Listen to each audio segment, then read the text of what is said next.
Labdien, visi, kas mani redz, klausās, skatās, sadzird, un pats galvenais vēlas sadzirdēt. Savukārt tie, kas vēlas sadzirdēt, es jums izsaku vienkārši savu pateicību. Paldies, ka jūs veltat savu laiku, pašu dārgāko, kas vispār dzīvē var būt, lai klausītos mani 19. abrenes aizsargu pulka, komandiera aizsargu pulkvedi Enāru Graudiņu, jo laiks tiešām ir ļoti, ļoti dārgs. Gan tiešā, gan pārnestā nozīmē. Un tā ir tā lieta, kas dzīvē neatjaunojas, jo katra sekunde, kura mums ir pagājusi vai tagad paiet, viņas vairāk otrais, diemžēl, nebūs. Nu, tā ir sanācis, ja. Un šodien es gribētu parunāt par pāris jautājumiem, kas man vienkārši, kā saka, ir atkal ienākuši galvā, kā es mēdzu teikt, un ar kuriem es ar jums vēlētos padalīties. Tātad pats svarīgākais jautājums un būtiskākais jautājums ir dabīgi, kad sāksies Ukrainas pretuzbrukums Krievijas okupācijas spēkiem un kad Krievijas federācijas okupācijas spēki Ukrainā tiks sagrauti, sakauti. Ja mēs paskatāmies klimatiskos apstākļus, un es esmu pietiekoši daudz pēdējās dienās analizējis visu šo te kompleksu, kas saistīts ar kara darbību,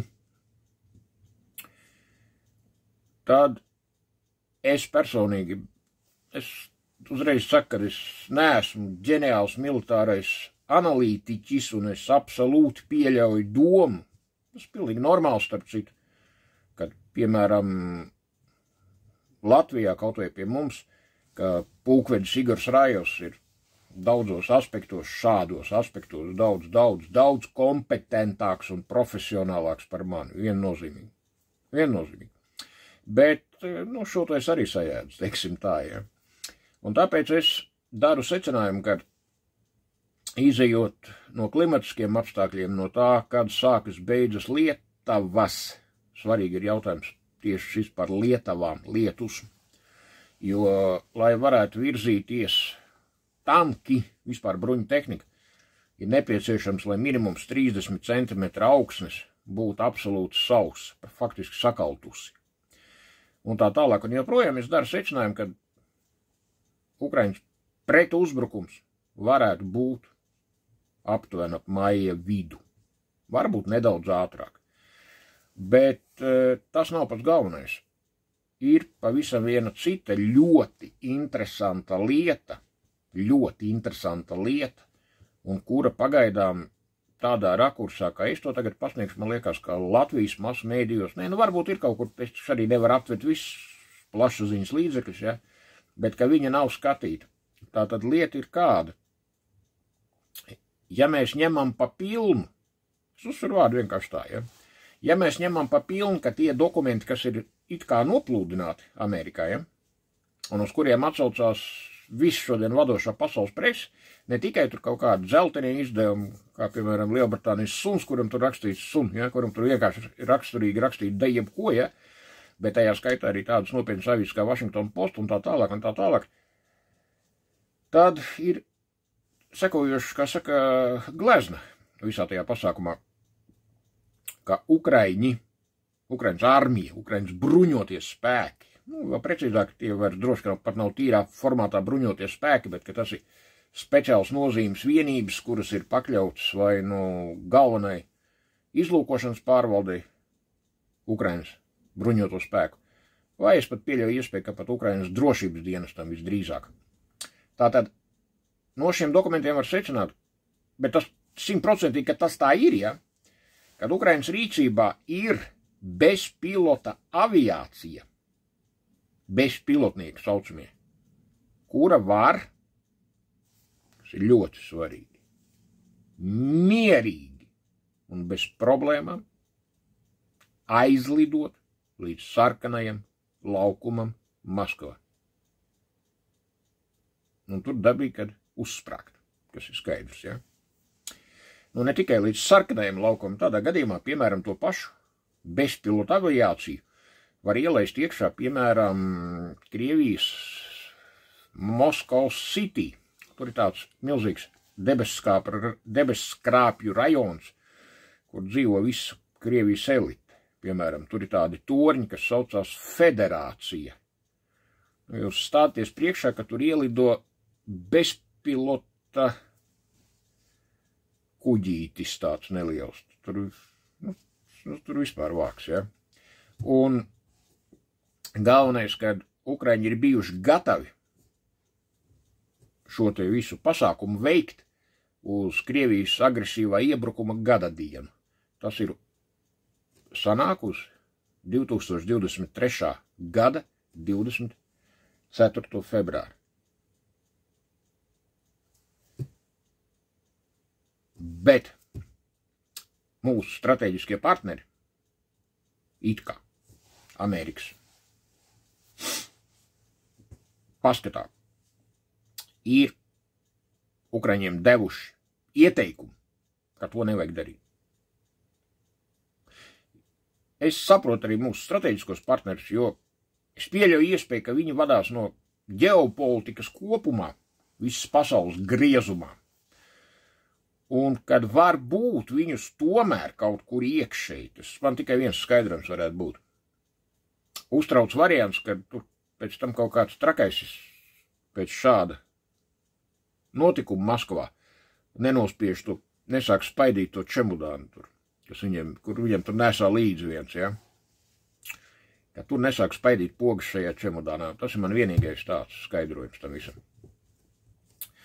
Un patiesībā no jautājuma par Abrens neatkarību un suverenitāti, Abrens teritoriju, suverenitāti, kura ir nozagta Latvijai, ja? Tas tāds, man šāda Amerikas nostāda ne īpaši iepriecina. Es uzreiz pilnīgi atklāti pasaku, man taču var kaut kas arī iepriecināt, var kaut kas neiepriecināt. Jo tāda Amerikas nostāda nerada visus nepieciešamos priekšnosacījumus, lai mēs varētu sakārtot Abrens jautājumu. Otrs aspekts. Es saku, es ļoti daudz esmu analizējis visu, kas ir saistīts ar karu Ukrainā pa pēdējiem diennaktiem. Un, zināt, es nonāku vēl pie viena secinājuma. Un viņš būs galēji ekskluzīvs. Un tas ir atkal mans pieņēmums, tikai mans pieņēmums. Un te atkal viss ir saistīts ar mūsu strateģisko partneri, ar Amerikas Savienotām valstīm. Kāds būs viņu viedoklis šajā jautājumā? Bet mans pieņēmums ir tāds, ka Ukraina var veikt pretuzbrukumu ne Ukrainas teritorijā. Jo, ja jūs, ja galīgi nav ko darīt, papētīsiet šodien detalizēt frontes līniju, papētīsiet, cik ir izvietots cilvēks šajā frontes līnijā pa sektoriem, pa frontes, kā saka, daļām vai triecienu virzieniem un tā tālāk, un paskaitīsiet, kur ir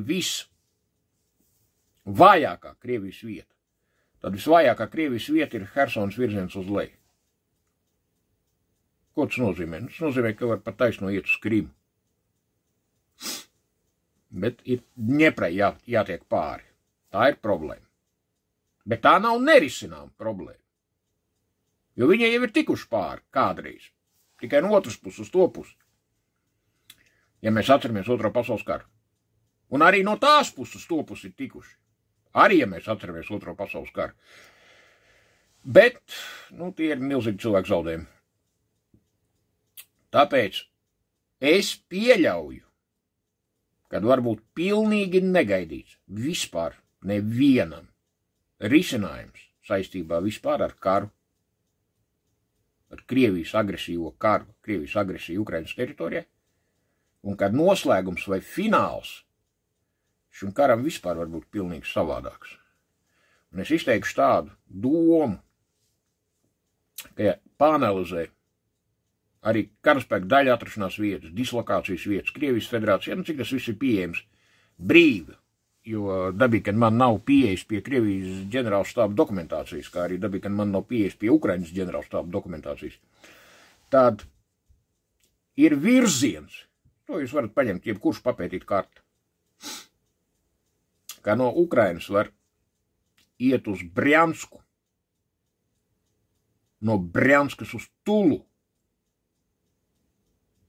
Savukārt Tula ir Maskavas pievārta. Un, ja to dara kaut kādā brīdī ātri, negaidīti,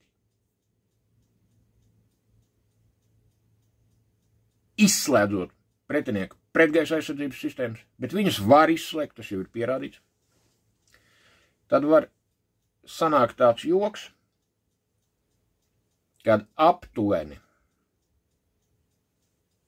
8 diennakšu laikā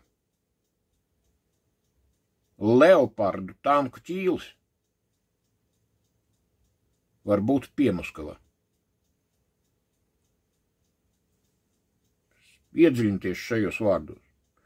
Es pieļauju iespēju, ka virzienā Brjanska, Tula, Maskava Ukrainas armijas Leopardu tanku ķīlis pēc 8 diennaktīm var būt Piemaskavā.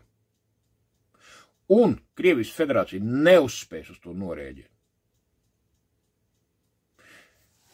Tad visi nepieciešamie nosacījumi sekmīgai kara pabeigšanai un zinām procesu sākumam Krievijas federācijas iekšienē ir radīti. Tad Abreni var būt brīvi. Arī atkal pie tālākām zināmām darbībām. Tas ir viss, ko es varu pateikt par karu Ukrainā uz šo dienu. Un tā kā mēs esam sācis jau runāt, ja, tad es vēl gribu skart vienu jautājumu, kur es atkal, tas vispār nav mans jautājums, bet, velns ar visu, ja. Tā kā, es lasu šo to un skatos internetu un tā tālāk, ja, tad tagad uzpeld vesela rinda, tas pilnīgi jau cita tēma, viss Ukraina aizvien projām.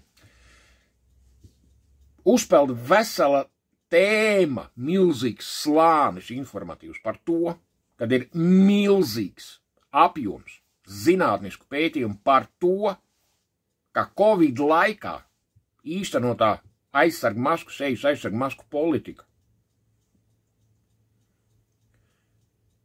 ļoti maigi izsakoties vispār tam nebija nekādas nozīmes.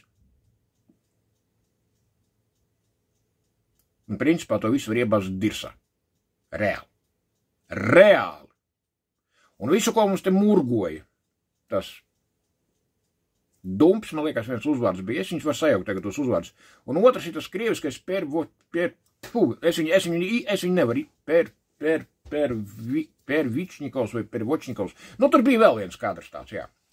Lūk, to visu var iebāzt pakaļā vienkārši, jo, kā rāda, pilnīgi autoritāti, ļoti lielā autoritātē esošu zinātnisku institūciju pētījumi akadēmiskā līmenī, visu to var iebāzt dirsā, visu masku politiku, visu, kas ir saistīts ar vakcinācijām, tur ir miljards šodien jautājumu, 1 miljards jautājumu, uz kuriem nevienam nav atbildes.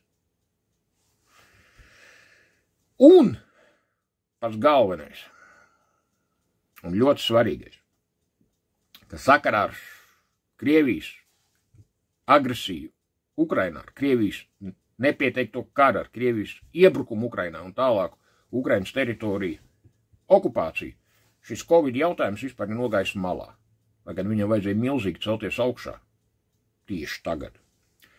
Un cilvēki pamatot internetā raksta, kad mums blakām ir Zviedrija, kur viss bija daudz savādāk, citādāk, nekā pie mums. Un gala rezultātā, kas ir tur, kas ir pie mums un tā tālāk. Es absolūti pasaku, es nebiju pret Covid vakcinācijas pretinieku rindās. Un vien ļoti parastu apsvērumu pēc, kad man viennozīmīgi vajadzēja vairākas reizes Covid laikā tikt uz Lielbritāniju pie mūsu partneriem. Un mēs nevarēja nelidot. Un tāpēc es uzreiz pasaku, es vakcinējos, un pirmā vakcīna man bija Johnsons, konkrēti mans vakcinācijas, kas viņš tur ir vēlams, vakcinācijas kartīt, Un otru pēc tā Johnson Moderna.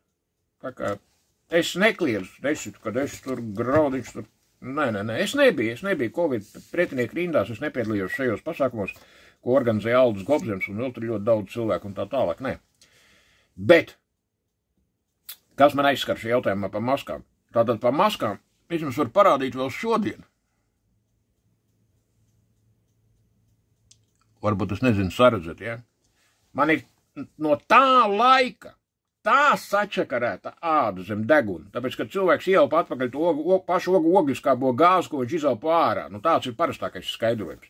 Kad es vēl šodien, vispār stāties priekšā, cik ir laiks pagājis, es vēl šodien smērēju katru dienu vakarā, tas ir tejas koka eļļa, kas, nu, palīdz to ārstēt. Šodien! Tas ir maska nesāšanas seks, kuras man vispār jēga nebija nekā, to dirsā varēja iebast visu. Un tāpēc cilvēki pamatot uzdod jautājums, ka tika izrakstīti 1000 sodu, kurus cilvēki samaksāja. Bija komendanta stunda, es ļoti labi to atceros. Tad, man liekas, pēc 8 nevar iziet ārā, ja? Nu, tur bija visi kaut kādi šie murki, ja? Un tā tālāk, un joprojām cilvēks aizturēja policiju. Cilvēks nogādāja policijas iecirkņos. Un ir pamatots jautājums. Cilvēki tajā laikā prasīja, kur ir zinātnisks pamatojums tam visam, kāda ir pētījumi, kāda ir fundamentāli akadēmiski pētījumi par vakcīnām, tajā skaitā par vakcīnu sekām, par vakcīnu blaknēm un tā tālāk. Un tad viņus visus dēvēja par Kremļa aģentiem, tur es nezinu, par spiegiem, man liekas, gandrīz vai, ja? Un tā tālāk, un tā tālāk, un tā tālāk. Cik cilvēki no darba tika izmest ārā? Un atkal tā tālāk, un tā tālāk. Tur milzīgākais tāds, es pat roku nevaru tik augstu uzvilkt, ir jautājuma apjoms, ar kuru būtu tagad jātiek skaidrībā. Un te ir pats galvenais jautājums. Kad bija cilvēki Latvijā, kuri nostājās šajā jautājumā pret valsts interesēm, pret tevis interesēm, jo režīma intereses nav tevis intereses. Un kur nostājās pret tautas interesēm. Un amerikāņi, viens no Amerikas izveidotājiem, Thomas Jeffersons, ir teicis aptuveni tā, ja likums ir noziedzīgs, aptuvenais tulkojums, bet es viņu varu sagādāt absolūti precīzi, kāds viņš ir, ja kādam vajag. Bet nu vienkārši priekš visiem dienestiem, kas te analizē katru eiro ar graudiņu vārdiem, es pasaku tā, ka Thomas Jeffersons, viens no Amerikas Savienoto Valstu izveidotājiem, ir teicis aptuveni tā, ka, ja likums ir noziedzīgs, tad cilvēku pienākums ir ne tikai viņu nepildīt, bet cīnīties par to. Nē, es viņu reāli varu, jūs arī, jūs, ka tagad tur sēdēsiet attiecīgi savos dienestos, jūs viņu pameklējiet, atradīsiet, viņš internetā ir. Tāpēc ir jautājums, ko darīt ar visiem tiem cilvēkiem, kas ir pildījuši noziedzīgu pavēli, tātad veikuši noziegumu. Un viņi ļoti daudz. Ļoti daudz.